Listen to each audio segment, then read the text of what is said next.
जाने का वक्त हो गया क्या? हाँ, क्या कुछ काम था? हाँ है थोड़ा, लेकिन ऑफिस जाने के लिए देर तो नहीं हो जाएगी? नहीं माँ, आपके लिए कुछ भी। कहिए क्या बात है? मैं सुबह टहलने गई थी, लेकिन फूल ले आना भूल गई। ले आता हूँ ना माँ, इसमें चिंता की क्या बात? अच्छा सुन, हाँ कहिए। जरा कुछ तुलसी के पत्ते भी ले आना। तो आज आप फिर रामचरितमानस का पाठ करने जा रही हैं? हाँ बेटा, आज मेरा मन कर रहा है कुछ देर तुलसी रामायण में तल्लीन हो जाऊं। ठीक है, ले आता हूँ। क्यों, क्या हुआ? अचानक नाराज से लग रहे हो? हाँ माँ, तुम्हारा भक्तिभाव देखकर मैं तुम्हें कभी कुछ नहीं कहता, लेकिन मुझे तुलसी नाम से परहेज है। क्या कोई बात है? मुझे हर उस चीज से नफरत है जो मेरे माँ के खिलाफ कही गई। आखिर इतनी पहेलियां क्यों बुझा रहे हो? साफ साफ क्यों नहीं कह देते? भला किसने कहा मेरे बारे में कुछ? किसी और ने नहीं, इन्होंने। इन्होंने? ये क्या कह रहे हो तुम? हाँ, इन्होंने कहा है मेरी माँ के बारे में, प्रकृति में स्थित हर माता के बारे में। पर वो भला मुझे क्यों कुछ कहेंगे और कैसे कहेंगे? इन्होंने अपने हाथों से लिखा है सुंदरकांड में। सुंदरकांड में? पर उसमें तो ऐसा कुछ भी नहीं लिखा। वो चौपाई, इसे कहना तो दूर, मुझे सोचना भी गवारा नहीं, लेकिन मुझे हर बार आप ही के मुंह से सुननी पड़ती है। कौन सी चौपाई? वही ढोल गवार शूद्र पशु। नहीं नहीं नहीं, ऐसे नहीं। ढोल गवार शूद्र पशु नारी, सकल ताड़न के अधिकारी। भला इसमें बुरा क्या है? बुरा क्या है? आप नारी हैं, आप मेरी माँ है, और नारी सकल ताड़न के अधिकारी। भला आप ही बताइए, कोई मेरी माँ को ताड़न के अधिकारी बताएगा? क्या मुझे गुस्सा नहीं आना चाहिए? इसीलिए मुझे तुलसी नाम ही पसंद नहीं। तुम्हें ऐसा नहीं कहना चाहिए बेटा। तुम समझदार हो, शास्त्रों का ज्ञान रखते हो, और यह ग्रंथ पवित्र है ये भी जानते हो। और हाँ, वो तो है ही। गोस्वामी जी एक संत और विश्व के महान कवि थे। वो पूजनीय है, उन्हें मेरा प्रणाम। पर क्या आपको ये उचित लगता है माँ कि नारी ताड़न के अधिकारी है? यत्र नारीषु पूज्यन्ते रमन्ते तत्र देवता। इस देश में नारियां पूजनीय हैं। आप भी ये बात जानती हैं ना माँ? हाँ जानती हूँ, लेकिन गोस्वामी जी ने यह बात उस समय के समाज के हिसाब से लिखी होगी। उस पर आशंका या आक्षेप लगाना ठीक नहीं। इस बात पर तो क्या, मुझे पूरे राम कथा पे ही विश्वास नहीं। लक्ष्मण द्वारा विवाह प्रस्ताव पर शूर्पणखा के नाक कान काट देना, आखिर ये कहाँ का न्याय है? और तो और, जिस दंडकारण्य में राम और लक्ष्मण ने अपना आश्रम बनाया था, वो तो उसके भाई खर था। गलत तो राम और लक्ष्मण ने किया, जो वो बिना अनुमति के उस जगह पे रह रहे थे। शूर्पणखा तो एक तरह से वहां की रानी हुई। शूर्पणखा तो सीता माता का वध करना चाहती थी, इसीलिए उसे दंड देना उचित था। और रही बात रावण की, उसने तो स्वयं सीता जी का अपहरण किया था। रावण एक बेहतरीन राजा था, शास्त्रों का ज्ञानी, महापंडित, महादेव का परम भक्त। क्या आपको ये सारे गुण उसके दिखाई नहीं देते क्या माँ?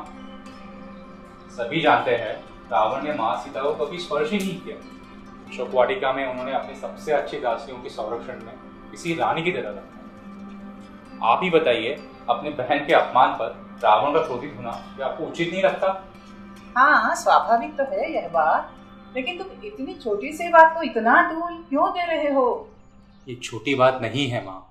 इस चौपाई को बच्चे, बूढ़े, नर, नारी, जवान सभी पढ़ते हैं।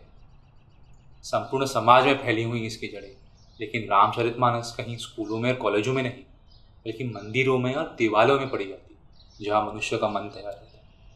अपनी माताओं और बहनों के बारे में लिखे अपशब्द पढ़कर भला मैं सवाल क्यों न करूं? मैं हर बात को नज़रअंदाज कर देता माँ, लेकिन इन शब्दों को लिखने से पहले वह यह भी तो सोच सकते थे कि वह भी किसी नारी के पुत्र हैं। उनके इष्ट देव प्रभु श्री राम जिन्हें वे पूजते हैं, उनकी माता माँ कौशल्या भी तो एक नारी ही थी। तो फिर उनके बारे में तुलसी जी ने ऐसे क्यों लिखा? हे गोस्वामी जी, हे भगवान, आखिर आपने ऐसा क्यों किया?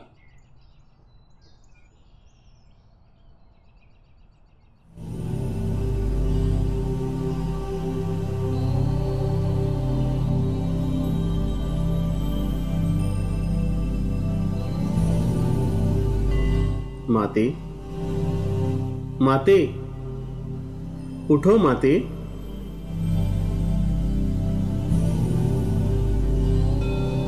प्रभु, आप? हाँ माते, सतयुग में आपको दिए हुए वचन अनुसार हम आपके यहाँ पुत्र रूप में आना चाहते हैं, आपकी गोद में खेलना चाहते हैं। प्रभु, आप कब आ रहे हैं? हम कितने वर्षों से आपके आगमन की प्रतीक्षा कर रहे हैं। बस अब अल्प समय की बात है, परंतु माते, हम आपके यहाँ गर्भावास नहीं करना चाहते। ये क्या प्रभु? क्या हमसे कोई भूल हो गई? आखिर ऐसा क्यों? क्योंकि माते, हमारे गर्भावास के काल में आपको बहुत कठिनाइयां झेलनी पड़ेगी। हमारे शरीर का बोझ उठाना पड़ेगा। हमारे लत्ता प्रहार, अंग विक्षेप आपके लिए कष्टदायी होंगे।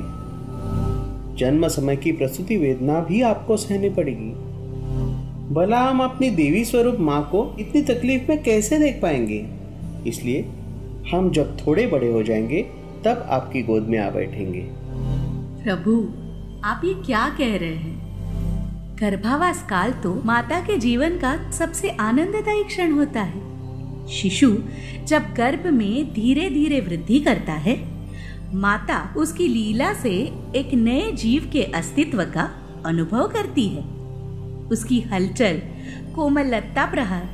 प्रभु, आप जो कह रहे हैं वह एक माता के लिए पीड़ा नहीं, अपितु सहस्त्र सुखों का अनुभव होता है।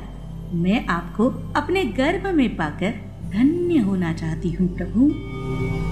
सत्य है माते, सत्य है। मातृ रूप में आप जैसी लाखों नारियां त्याग करती रहती है, जो सदा के लिए आदर और प्रेम की अधिकारी है। आपका यह त्याग अतुल्य है। आप धन्य है माते, आप धन्य है।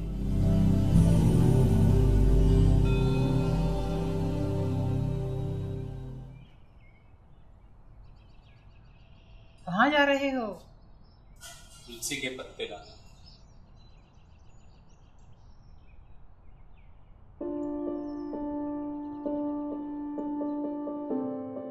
प्रणाम।